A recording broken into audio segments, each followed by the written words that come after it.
கோவையில் ஐஎஸ் அமைப்பிற்கு ஆட்கள் சேர்த்தது தொடர்பான வழக்கில் கல்லூரி முதல்வர் உட்பட 4 பேரை ஜூலை 3ஆம் தேதி வரை சிறையில் அடைக்க தேசிய புலனாய்வு சிறப்பு நீதிமன்றம் உத்தரவிட்டுள்ளது.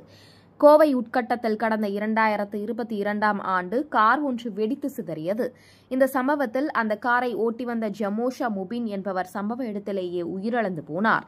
இந்த சம்பவம் குறித்து என்ஐஏ அதிகாரிகள் 18 பேரை கைது செய்து விசாரணை மேற்கொண்ட நிலையில் ஐஎஸ் அமைப்பில் ஆதரவாளராக இருந்து வந்தது தெரியவந்தது.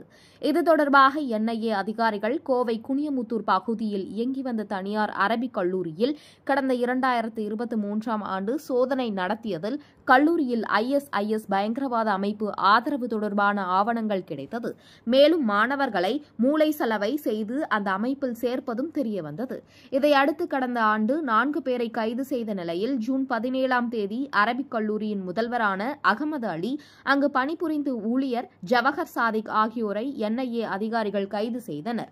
மேலும் அதனைத் தொடர்ந்து சென்னை பாலவாக்கத்தைச் சேர்ந்த ஷேக் தாவூத், திண்டுக்கல்லைச் சேர்ந்த ராஜா முகமது உள்ளிட்ட 4 பேரை கைது செய்து விசாரணை மேற்கொண்ட நிலையில் 4 பேரையும் என்ஐஏ அதிகாரிகள் சென்னைக்கு அழைத்து வந்து பூந்தமல்லியில் உள்ள தேசிய புலனாய்வு சிறப்பு நீதிமன்றத்தில் நீதிபதி மலர்விழி முன்பு பலத்த போலீஸ் பாதுகாப்புடன் ஆஜர்படுத்தினர்.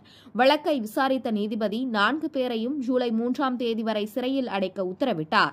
இதையடுத்து பலத்த போலீஸ் பாதுகாப்புடன் 4 பேரையும் சிறையில் அடைக்க என்ஐஏ அதிகாரிகள் அழைத்துச் சென்றனர். மேலும் இதுபோல் வேறு யாரெல்லாம் உள்ளார்கள் என்பது குறித்து கண்டறிய 4 பேரையும் போலீஸ் காவலில் எடுத்து விசாரிக்கவும் என்ஐஏ அதிகாரிகள் முடிவு செய்துள்ளனர். செய்திகளுக்காக செய்தியாளர் வினோத், பூந்தமல்லி.